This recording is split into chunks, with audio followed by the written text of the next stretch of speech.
നമസ്കാരം. Raf talk ഫുട്ബോളിലേക്ക് ഏവർക്കും സ്വാഗതം. എമിലിയാനോ മാർട്ടിനസ് എങ്ങോട്ടേക്ക് എന്നുള്ളത് ആരാധകർ ആകാംക്ഷയോട് കൂടി നോക്കിയാണ്. ഈ സീസണോടുകൂടി അദ്ദേഹം ആസ്റ്റൺ വില്ല വിടുകയാണ് എന്നാണല്ലോ പുറത്തേക്ക് വന്നിട്ടുള്ള വിവരം. ഇനി എങ്ങോട്ടേക്കാണ്? അദ്ദേഹം ടോപ്പ് 5 ലീഗിൽ നിന്ന് പുറത്തു പോയേക്കുമെന്ന സൂചനകൾ കൂടി വരുന്നു.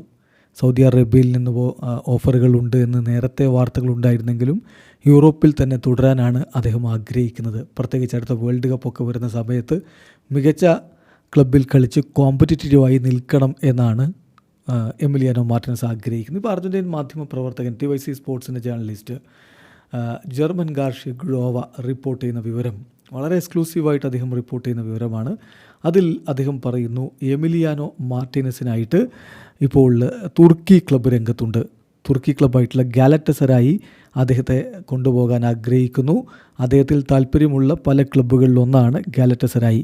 അവർ നീക്കങ്ങൾ നടത്തുന്നുണ്ട്. പക്ഷേ എമിലിയാനോ മാർട്ടിനസ് മറ്റ് ഓഫറുകൾക്കായിട്ട് വെയിറ്റ് ചെയ്യുകയാണ്. ഇപ്പം മറ്റ് ഓഫറുകളുടെ കാര്യമൊക്കെ പരിഗണിച്ചതിന് ശേഷം അദ്ദേഹം ഗാലറ്റസറായിയുടെ കാര്യത്തിൽ തീരുമാനമെടുക്കുമെന്നാണ് അർജൻറ്റീൻ മാധ്യമത്തിൻ്റെ റിപ്പോർട്ട്. ടോപ്പ് 5 ലീഗിൽ നിന്ന് അദ്ദേഹം പുറത്തേക്ക് പോവുകയാണെങ്കിൽ തീർച്ചയായിട്ടും അത് ആരാധകർ അത്ര ആഗ്രഹിക്കുന്ന ഒരു കാര്യമല്ല. പ്രത്യേകിച്ച് അടുത്ത വേൾഡ് കപ്പിലേക്കൊക്കെ പോകുന്ന ഘട്ടത്തിൽ ഹൈലി കോമ്പറ്റിറ്റീവായിട്ട് ദിബോ മാർട്ടിനസിന് ഉണ്ടാവുക എന്നുള്ളത് അർജൻറ്റീനയ്ക്ക് പരമപ്രധാനമാണ്. മാഞ്ചസ്റ്റർ യുണൈറ്റഡ് താരത്തിനായിട്ട് നീങ്ങിയേക്കുമെന്ന തരത്തിലുള്ള വാർത്തകൾ ഒരു ഭാഗത്ത് വരുന്നുണ്ട്. എന്തായാലും അതിലെന്ത് സംഭവിക്കുമെന്നുള്ളത് കാത്തിരുന്ന് കാണണം.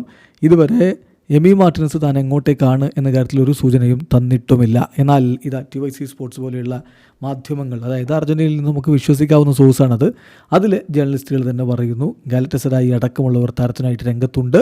തുർക്കി ക്ലബിന് വലിയ താല്പര്യം എമി മാർട്ടിനസിലുണ്ട്. വീഡിയോ അവസാനിക്കുന്നു. ഫുട്ബോൾ ലോകത്തെ കൂടുതൽ വിശേഷങ്ങളുമായി റാഫ് ടോക്സ് എത്താം.